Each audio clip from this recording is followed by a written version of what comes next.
الحمد لله نحمده ونستعينه ونستغفره ونؤمن به ونتوكل عليه ونعوذ بالله من شرور أنفسنا ومن سيئات أعمالنا من يهده الله فلا مضل له ومن يضلله فلا هادي له ونشهد أن لا إله إلا الله وحده لا شريك له ونشهد أن سيدنا وسندنا ونبينا وإمامنا محمدا عبده ورسوله وصلى الله تعالى عليه وعلى آله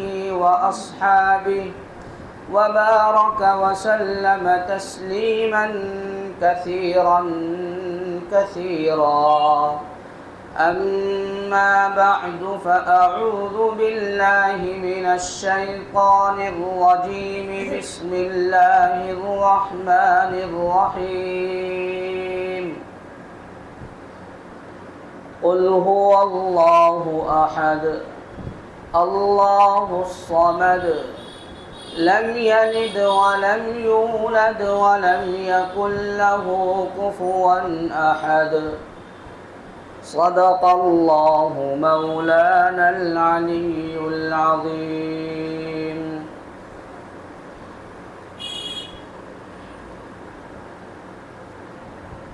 جس سورت کی تلاوت کی گئی ہے اس سورت کا نام سورہ اخلاص ہے اور یہ سورت مکے میں نازل ہوئی ہے۔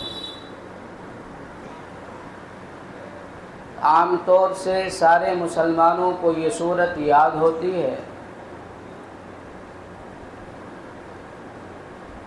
سوال یہ ہے کہ اس کا نام اخلاص کیوں ہے؟ اس کا جواب یہ ہے، اخلاص کے معنی آتے ہیں خالص کرنا۔ اس صورت کے اندر اللہ تعالیٰ کے لیے عبادت کو خالص کیا گیا ہے کہ عبادت صرف اللہ کی جائے گی، بندگی صرف اللہ کی جائے گی، اس کے علاوہ کسی کی نہیں کی جائے گی۔ قرآن کریم کے اندر 3 صورتیں بہت چھوٹی ہیں۔ ایک تو یہی ہے جس کی تلاوت کی گئی، ایک سورہ کوثر ہے، انا اعطیناک الکوثر فصل لربک وانحر ان شانئک هو الابتر، یہ تو سب سے چھوٹی سورت ہے۔ اور تیسری سورت ہے سورۃ العصر، والعصر ان الانسان لفی خسر۔ تو قرآن کریم کے اندر 3 صورتیں بہت چھوٹی ہیں۔ سوال یہ ہوتا ہے کہ 3 ہی کیوں ہیں؟ 2 کیوں نہیں ہے، 4 کیوں نہیں ہے، 5 کیوں نہیں ہے؟ اس کی کیا وجہ ہے؟ اس کی 2 وجہ ہیں۔ ایک وجہ تو ہنسنے کی ہے اور ایک حقیقی وجہ ہے۔ ہنسنے کی وجہ کیا ہے؟ ہم جو نماز پڑھتے ہیں، فرض نماز، تو شروع کی جو 2 رکعتیں ہیں ان میں تلاوت کی جاتی ہے، سورہ فاتحہ پڑھی جاتی ہے اور سورت ملائی جاتی ہے۔ آخر کی 2 رکعتوں میں سورت نہیں ملائی جاتی۔ لیکن نفل نماز جو ہیں، ہم 2 رکعت پڑھیں، چاہے 4 رکعت پڑھیں، چاہے 6 رکعت پڑھیں، چاہے ایک سلام سے 8 رکعت پڑھیں، سب میں سورت ملائی جائے گی۔ اگر 4 کی نیت باندھی ہے تو چاروں میں سورت ملائی جائے گی۔ سنتوں کی نیت باندھی ہے تو اس میں بھی چاروں میں سورت ملائی جائے گی۔ فرض میں ایسا نہیں ہے۔ اور مسئلہ یہ ہے کہ فرض کی جو 2 رکعتیں ہیں جن میں صورت ملائی جاتی ہے، ان میں الگ الگ صورتیں پڑھی جاتی ہیں۔ اگر کوئی آدمی جان بوجھ کر دونوں رکعتوں میں ایک ہی صورت پڑھے، یہ مکروہ اور ناپسندیدہ ہے۔ لیکن اگر سنتوں میں، چاروں سنتوں میں ایک ہی صورت پڑھ لے، چاروں نفلوں میں ایک ہی صورت پڑھ لے، مثال کے طور سے سورہ اخلاصی پڑھ لی چاروں رکعت میں، نفل کی چاروں رکعت میں سورہ اخلاص پڑھ لی، چاہے جان بوجھ کر ہی کیوں نہ پڑھی ہو، تب بھی کوئی حرج کی بات نہیں، ہو جائے گی نماز۔ ایک نماز ہے نماز وتر، جو ابھی ہم نے عشاء میں پڑھی ہے، اس کی تینوں رکعت میں صورت ملانا ضروری ہے، اور سنت اور مستحب یہ ہے کہ ہر رکعت میں الگ الگ صورت ملائے۔ لیکن اگر کوئی آدمی ایک ہی صورت پڑھ لے تینوں رکعتوں میں، تب بھی نماز ہو جائے گی، لیکن سنت اور بہتر یہ ہے کہ الگ الگ رکعت میں الگ الگ صورت ملائے۔ تو چھوٹی 3 صورتیں اللہ نے اس وجہ سے نازل کی ہیں کہ جو لوگ سست ہیں، کاہل ہیں، ان کو دعوت میں جانا ہے، دعوت کا سیزن آنے والا ہے، کوئی ایمرجنسی کام ہے اور نماز وتر پڑھنا ہے، لمبی لمبی صورتیں پڑھیں گے تو دیر ہو جائے گی، تو چھوٹی چھوٹی 3 صورتیں پڑھ لیں۔ پہلی رکعت میں سورہ عصر پڑھ لیں، دوسری میں انا اعطینہ پڑھ لیں، اور تیسری میں سورہ اخلاص پڑھ لیں، قل هو اللہ احد۔ یہ تو ہنسنے کی وجہ ہے، لیکن حقیقی وجہ وہ یہ ہے کہ دین کے 3 فیکٹر ہیں، 3 عوامل ہیں۔ پہلا کیا ہے؟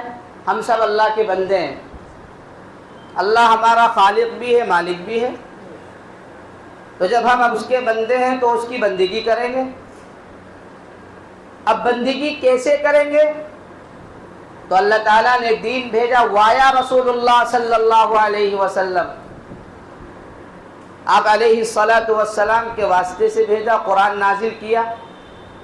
کہنے لگو جبرائیل کے واسطے بھی سے، جبرائیل بھی تو واسطہ بنے ہیں بیچ میں، جبرائیل کو ہم نہیں جانتے، دکھائی نہیں دیتے، ہمیں ایمان ہے ہمارا، تو جو دکھائی دیتے ہیں ان کی بات کریں گے ہم۔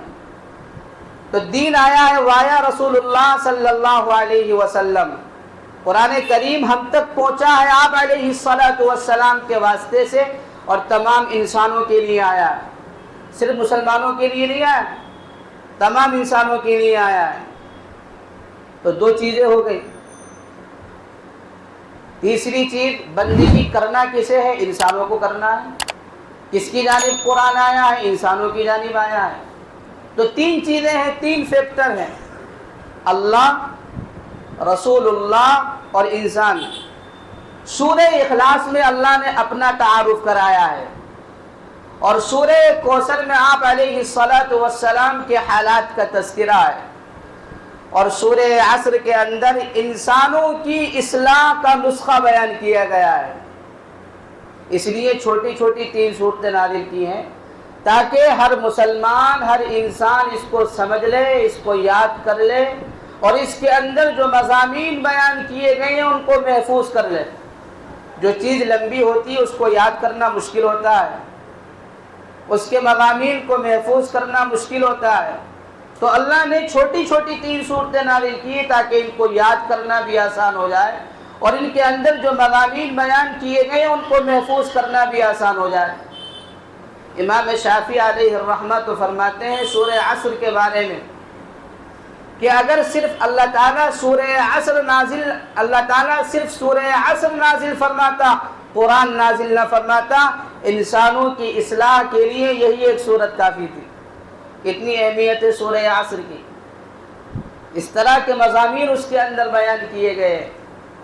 بہرحال سورہ اخلاص کی تلاوت کی گئی، اس کا ایک بیک گراؤنڈ ہے، عربی میں اس کو کہتے ہیں شان نزول۔ کس بیک گراؤنڈ کے تحت یہ سورت نازل ہوئی؟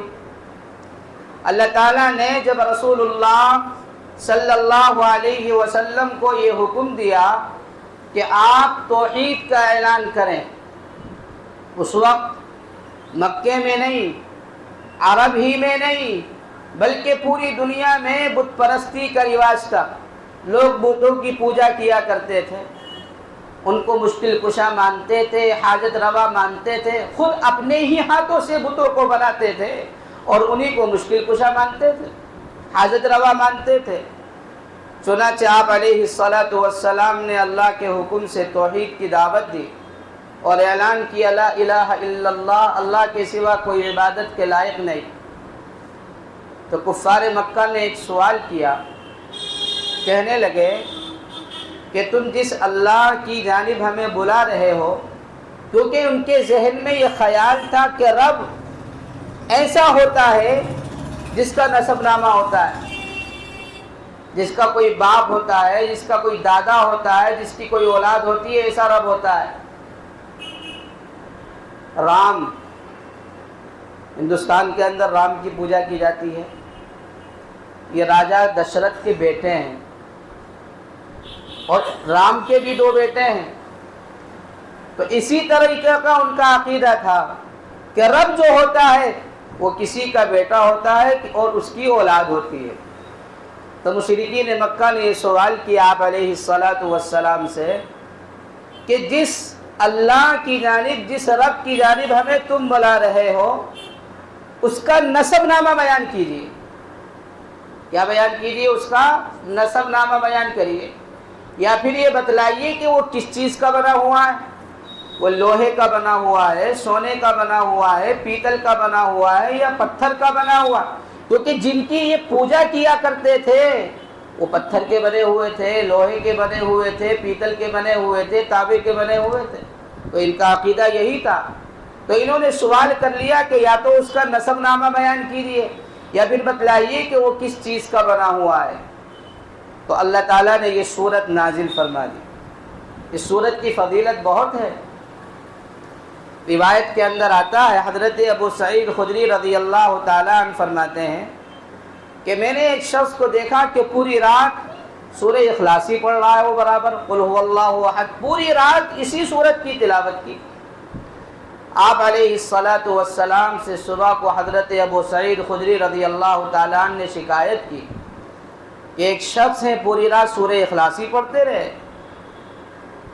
آپ علیہ الصلاۃ والسلام نے کہا کہ سورہ اخلاص تہائی قرآن کے برابر ہے، 1/3 ایکول ہے، تہائی قرآن کے برابر ہے۔ یہ تہائی قرآن کا کیا مطلب ہے؟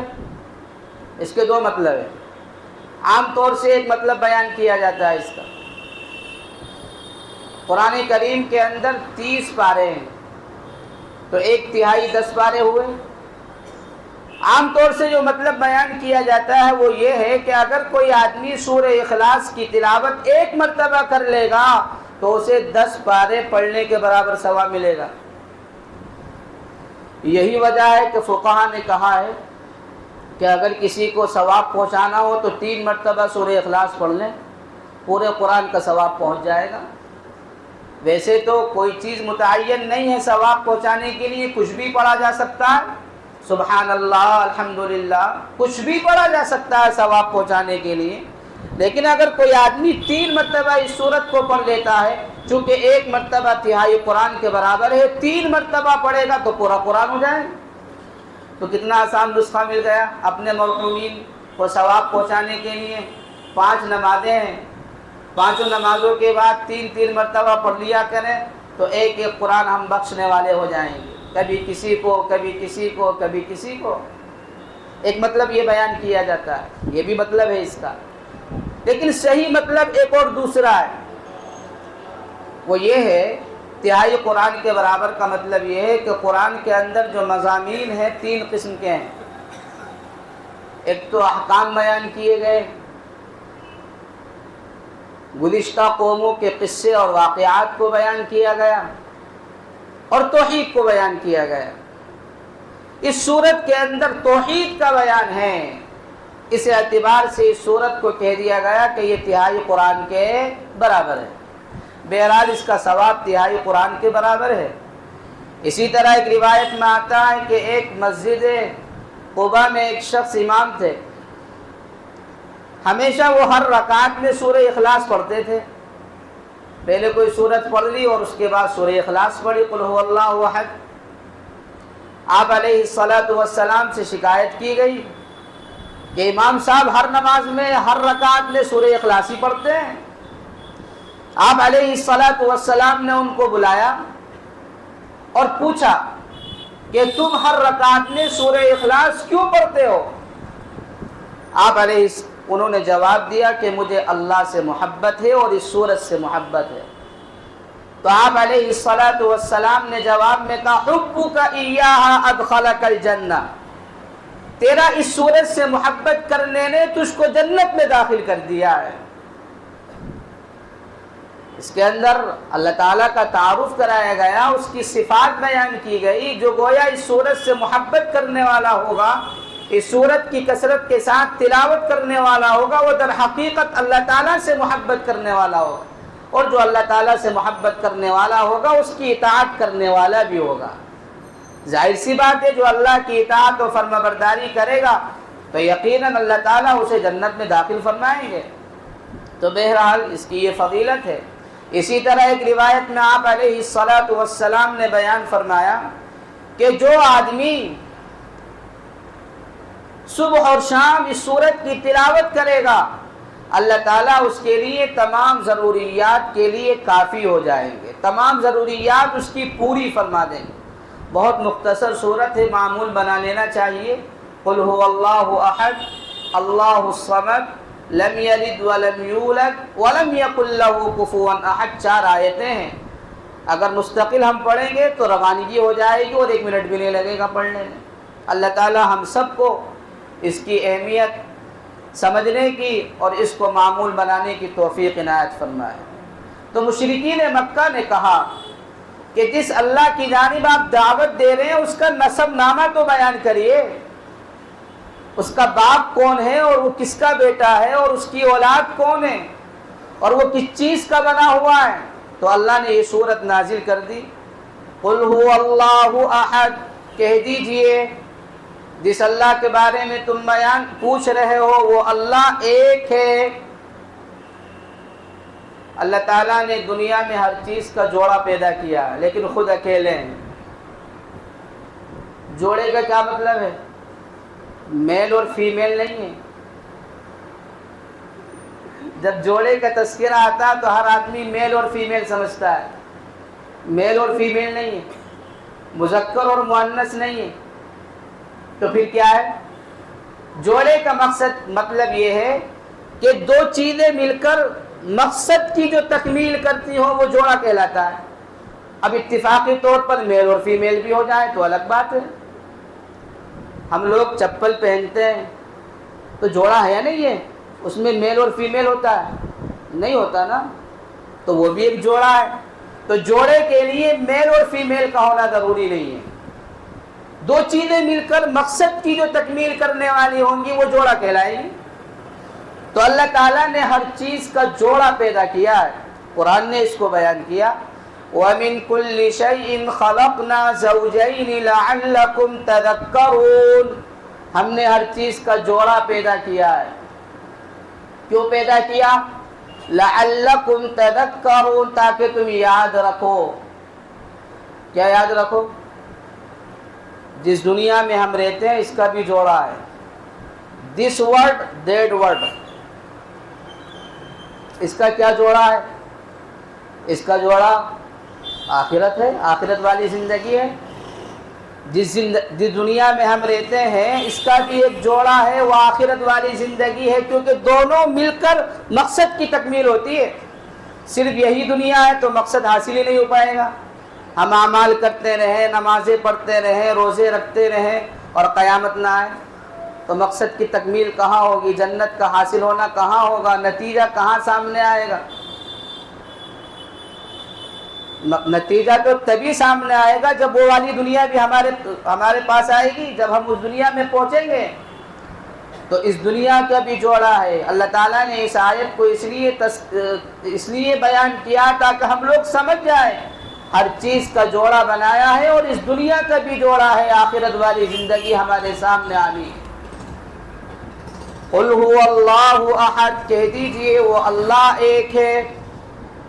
اللہ الصمد، اللہ بے نیاز ہے۔ صمد کا ترجمہ ہوتا ہے بے نیاز ہونا۔ اردو میں اس کا علاوہ اس کا کوئی ترجمہ نہیں، لیکن عربی زبان کے اندر صمد اس ذات کو کہتے ہیں جو کسی کی محتاج نہ ہو، سب اس کے محتاج ہو، اور یہ صرف اللہ تعالیٰ ہے۔ اللہ کسی کے محتاج نہیں ہے، بلکہ ہم سب کس کے محتاج ہیں؟ اللہ کے محتاج ہیں۔ کہہ دیا گیا کہ اگر اللہ سونے کے بنے ہوئے ہوتے، پتھر کے بنے ہوئے ہوتے، لوہے کے بنے ہوئے ہوتے تو پھر اللہ بے نیاز کہاں ہوتے؟ اس لیے کہ زیور بنانے کے لیے پہلے سونے کی ضرورت پڑتی، پھر سونا بنتا ہے۔ اگر اللہ تعالیٰ پیتل کے ہوتے تو پہلے پیتل کی ضرورت بنتی، پھر اللہ بنتے، تو پھر اللہ تعالیٰ اپنے وجود میں محتاج ہوئے پیتل کے۔ اگر اللہ تعالیٰ سونے کے ہوتے تو اللہ تعالیٰ اپنے وجود میں سونے کے محتاج ہوئے، اللہ کھانا کے اللہ محتاج نہیں ہے، اللہ تو بے نیاز ہے۔ وہی کہہ دیا گیا اللہ الصمد، اللہ بے نیاز ہے، وہ کسی کا محتاج نہیں ہے، سب اس کے محتاج ہیں۔ لم یلد ولم یولد، یہ بھی سوال کیا تھا مشرکین مکہ نے، اس کا نسب نامہ بیان کریں اس کی اولاد کون ہے اور اس کے فادر کون ہے۔ اس کا جواب دے دیا گیا لم یلد ولم یولد، اس نے کسی کو نہیں جنا، یعنی اس کی کوئی اولاد نہیں ہے۔ ولم یولد، اور وہ جنا بھی نہیں گیا، اس کا کوئی باپ بھی نہیں ہے۔ اس لیے کہ اولاد اگر کسی کی ہو تو باپ محتاج ہوتا ہے، باپ اولاد کا محتاج ہوتا ہے، بڑھاپے میں ضرورت پڑتی ہے اولاد کی۔ اگر اللہ تعالیٰ کی اولاد ہوگی تو اللہ باپ بنیں گے تو اللہ کا محتاج ہونا لازم آئے گا، اللہ محتاج نہیں ہے۔ اب تم کہنے لگو اگر کسی کی اولاد نہ ہو تو پھر وہ کیسے محتاج ہوگا؟ وہ بھی محتاج ہے، کیونکہ وہ اولاد کی فکر میں ہے، میری اولاد ہو جائے کسی طرح، وہ بھی تو اولاد کا محتاج ہے۔ جگہ جگہ ادھر ادھر جاتا ہے، علاج کراتا ہے، اللہ سے مانگتا ہے، تو پھر اگر اللہ کی اولاد ہوگی تو اللہ اولاد کے محتاج ہوں گے، حالانکہ اللہ محتاج نہیں ہے۔ وَلَمْ يُولَدْ، اور وہ جنا بھی نہیں گیا، یعنی اس کا کوئی باپ بھی نہیں ہے۔ اس لیے کہ اگر اللہ کے والد ہوں گے، باپ ہوں گے، تو پھر بھی اللہ محتاج ہو جائیں گے، کیونکہ اولاد کو باپ کی ضرورت ہوتی ہے۔ کیسے ضرورت ہوتی ہے؟ وجود ہی باپ کے ذریعے سے ہوتا ہے، نکاح ہوتا ہے، میل اور فیمیل ملتے ہیں، مشین چلتی ہے تو وجود میں آتا ہے، تو محتاج ہوئے نہیں ہوئے ہم باپ کے۔ کوئی کہنے لگے عیسیٰ علیہ السلام تو بغیر باپ کے آئے، یہ کرامتی واقعہ ہے۔ یہ کیا واقعہ ہے؟ کرامتی واقعہ۔ بہرحال لم یلد ولم یولد، اس نے کسی کو پیدا نہیں کیا، کسی کو جنا نہیں، ولم یولد، اور وہ جنا نہیں گیا۔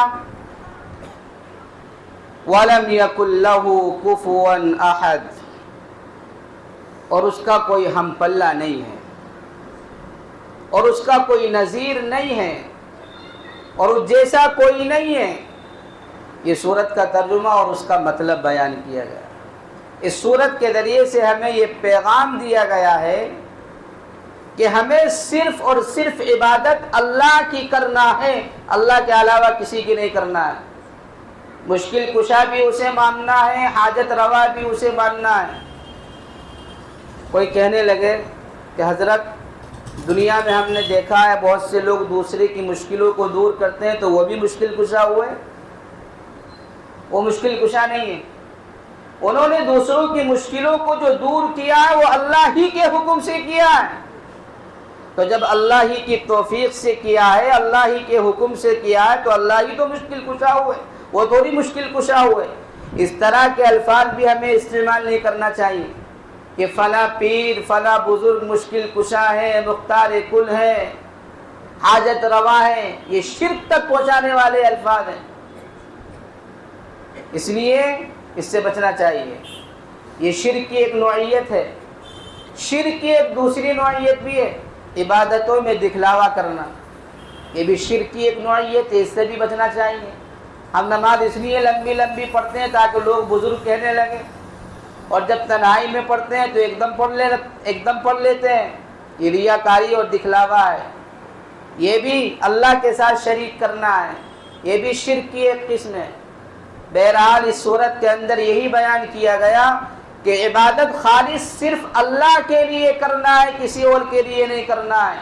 اسی کو مشکل کشا ماننا ہے، اسی کو حاجت روا ماننا ہے اور اسی کو مختار کل ماننا ہے۔ اس صورت کے اندر اس مضمون کو بیان کیا گیا ہے۔ ہم ہر نماز میں پڑھتے ہیں، یہ مضمون ہمارے ذہن و دماغ میں مستحضر رہنا چاہیے۔ جب بھی ہم نماز میں اس صورت کو پڑھیں یا امام صاحب پڑھیں تو پھر یہ مضمون ہمارے ذہنوں میں آنا چاہیے کہ توحید کا بیان ہے اس صورت کے اندر۔ اللہ تعالی ہمیں اس مضمون کو اچھی طرح سمجھنے کی توفیق عنایت فرمائے۔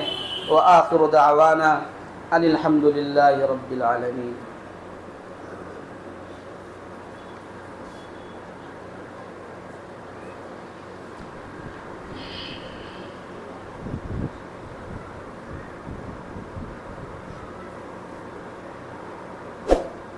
امام صاحب کے بھائی اصغر علی اور محمد طلحہ کے والد اعجاز اور کاشف بھائی کی بہن بیمار ہیں، ان کے لیے دعا فرمائی۔ اللہ تعالیٰ ان سب کو شفائے کاملہ عاجلہ دائمہ مستمرہ عطا فرمائے۔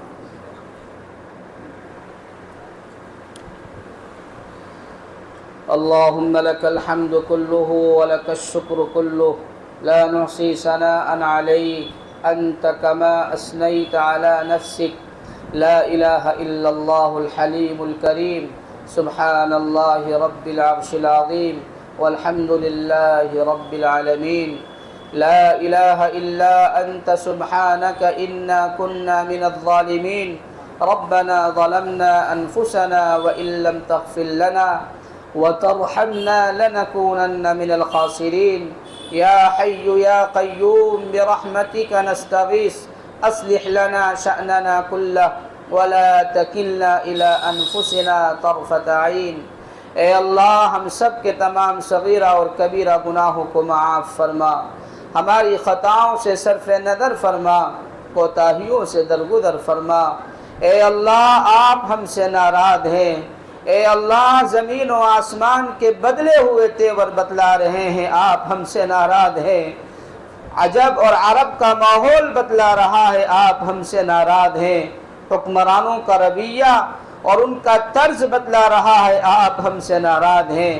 اور ناراض کیوں نہ ہو، ہم نے آپ کو ناراض کرنے والے کام ہی تو کیے ہیں۔ اے مولا ہم سب سے راضی ہو جائیے، خوش ہو جائیے، اپنی ناراضگی کو دور فرما دیجئے۔ اے اللہ اپنی رضا والے اعمال کرنے کی توفیق عنایت فرمائیے، ناراضگی والے کاموں سے ہماری حفاظت فرما دیجئے۔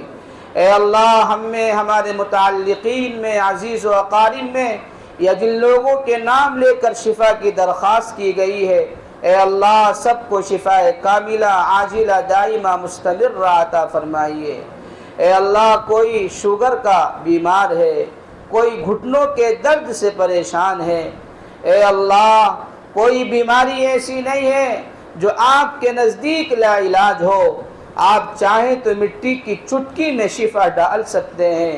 اے مولا ایک زمانہ ہو گیا علاج کراتے ہوئے، اور اس مہنگائی کے زمانے میں علاج کرانا کتنا مشکل کام ہے۔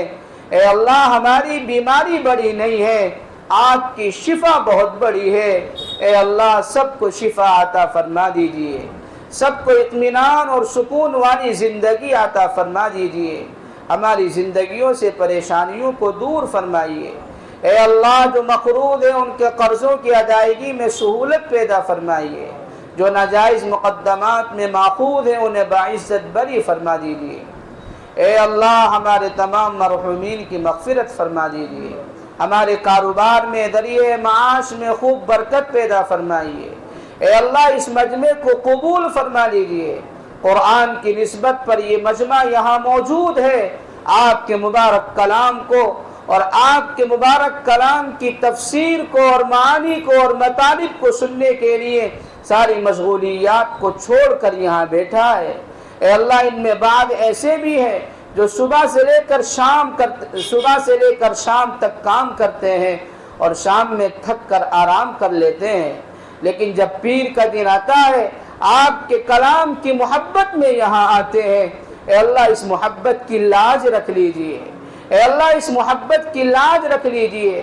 اے اللہ اس درس قرآن کی برکت سے ہماری تمام الجھنوں کو دور فرما دیجئے، تمام پریشانیوں کو دور فرما دیجیے۔ اے اللہ اس درس قرآن کی برکت سے آنے والی زندگی کو خوشگوار بنا دیجیے، تمام ظاہری اور باطنی فتنوں سے ہماری حفاظت فرمائیے۔ اے اللہ اپنا ہی محتاج بنائیے، اپنے بندوں کا محتاج نہ بنائیے۔ اے اللہ اپنے ہی سامنے ہاتھ پھیلانے والا بنائیے، مخلوق کے سامنے ہاتھ پھیلانے سے ہماری حفاظت فرما دیجیے، کیونکہ آپ سے مانگنا عزت ہے اور مخلوق سے مانگنا ذلت ہے۔ اے اللہ اپنا ہی محتاج بنائیے۔ اے اللہ ہماری تمام ضرورتوں کو پورا فرما دیجیے۔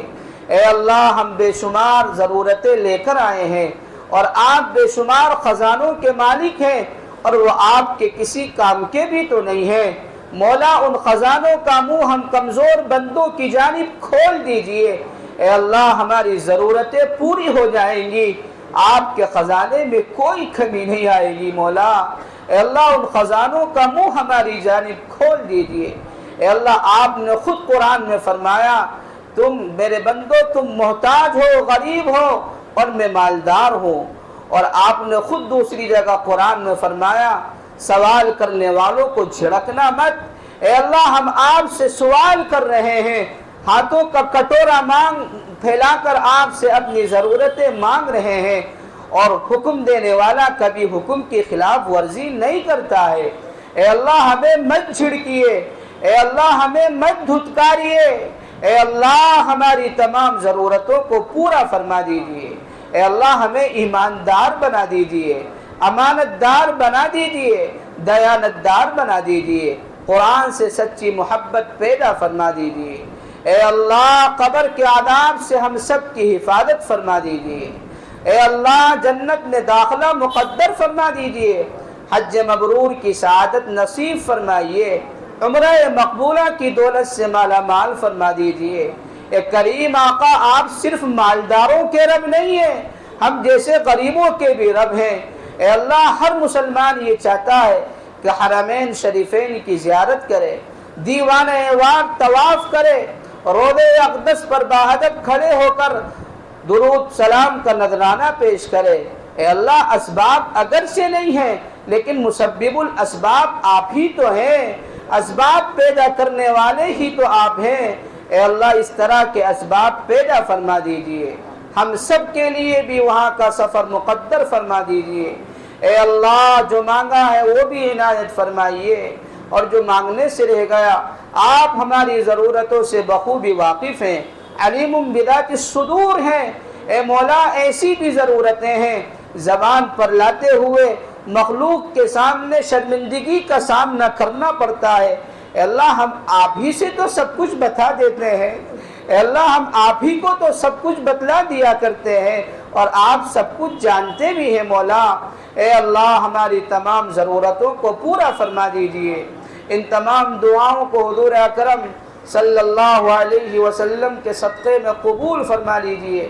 وصلی اللہ تعالی علی خیر خلقہ محمد وآلہ واصحابہ اجمعین برحمتک یا ارحم الراحمین۔